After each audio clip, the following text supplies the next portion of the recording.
Please welcome to the stage Representative Tom Cole.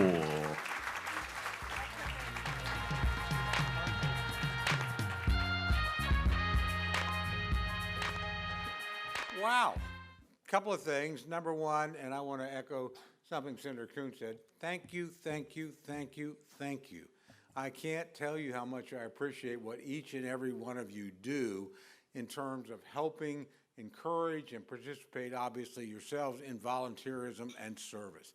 It is absolutely critical. And it's the speakers you've had today and the videos you've shown, it is actually something that brings us together and unites us as a country instead of divides us. It's something we all gather together around and honor. Now, in my case, you know, part of this is a family tradition. If you're Native American, and I am, very proud Chickasaw, service is part of who you are. It's part of how you're defined as a family within your tribal community. And so my great-great-grandfather was clerk of the Chickasaw Supreme Court.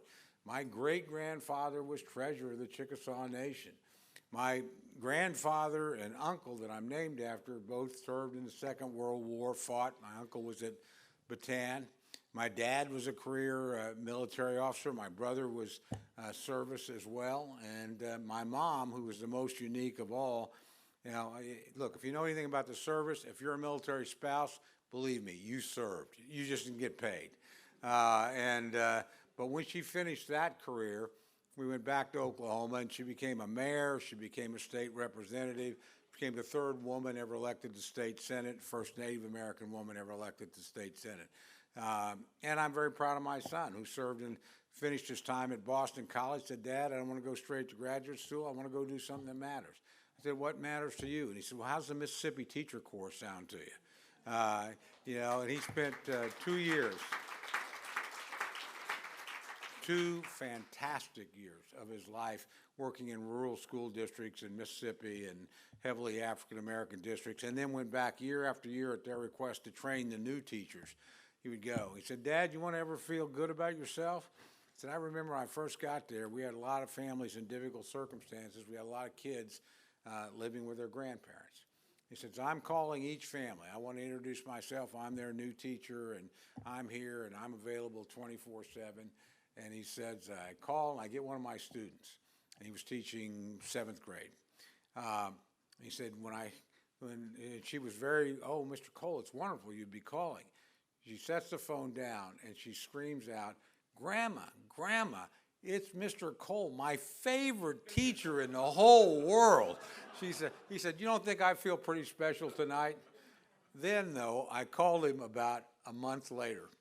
And, you know, tough day. You have good days and you have bad days. It's not like every day in service is a joyous day. There are days when things don't work out right. People you were trying to help, it just did not work. You're wondering if you failed. You're wondering about the kid, and you're worried about the kid. And he was telling me about this. And I said, well, gosh, you were so upbeat the last time I talked to you, Mason. He said, Dad, come on. This is the real world. That's not to serve with love out here every day, you know. So, but I am very cognizant of the important role we get to play. And, you know, on my subcommittee, Gwen and I have worked forever on TRIO things. Matter of fact, I'll tell you that and I get to my former subcommittee. Gwen and I just fell in love first over Violence Against Women Act and then over TRIO. Because I'm a huge champion of that program and great defender. And she is, of course, the shining, perfect example of somebody that went through TRIO, transformed and changed their life, and look at the contribution she makes today. So we're trying to raise the TRIO budget. I'm a new chairman of the Labor H Committee on Probes, you know, to above what President Obama was asking for. Not he wasn't. We want to do more. And she calls me up and she says, Tom, I'm not sure if this will help you very much. And you're such a Republican. But I've got a letter, you know, with 100 Democrats on it asking for more money for TRIO. I said, Gwen, it's your president who's the problem. Send it right over. And, of course, we got it. And we increased TRIO every year that we were there. But I'm really proud. Well, yeah, thank you. But my best partner in the service stuff has been Rosa DeLore, one of your former honorees.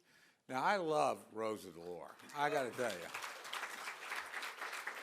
Rahm Emanuel, who does, yes, have secret Republican friends, and I'm one of them, emails me one time after we'd passed a Labor H bill. He said, boy, you and Rosa DeLauro, talk about the odd couple. And I thought about that, and somebody asked me about her deal. I said, well, it's kind of like this. I mean, Rosa comes onto the floor. She's stylishly but flamboyantly dressed. She has purple hair. She's a great liberal lioness. If you've ever watched her, I mean, she's theatrical. She's articulate. She really knows her stuff. I come onto the floor. A wild day for me is a blue shirt. It's kind of like Mr. Ripple is steady and da-da-da-da-da. And yet, working together, 4 years when I was chair, 3 when she was chair of the committee, we increased the funding for service programs every single year. And we both voted for passage every single year. It didn't matter who was president. It didn't matter who was in the majority and minority. We never started in the same place, but we always ended in the same place. And when you do that, you look, okay, where were the common points? Where were we able to overcome the natural differences between conservative and liberal, and service, NIH, opportunity for first-generation college kids, early childhood? Those were the things I could find Republicans and Democrats wanted to do together, and they did do it together. So thank you for the example you set. Thank you for all the good that you do. More importantly, thank you for providing some of the glue that holds our country together in our most difficult of times. The desire to serve, even when we disagree, the understanding there are communities, there are countries, there are tribes, there are interests greater than ourselves that we want to be part of, and that we want to serve and sink our differences within and say, okay, I'm sorry, Rosa, yesterday you were a real jerk on this, but okay, you're right on this.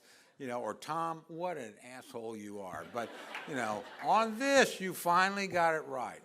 And it's usually around something that's bigger than self, something that's bigger than politics, something that's bigger than party. And service encompasses it all. So thank you for what you do. I can't tell you how proud I am of you all. Thank you for this wonderful award.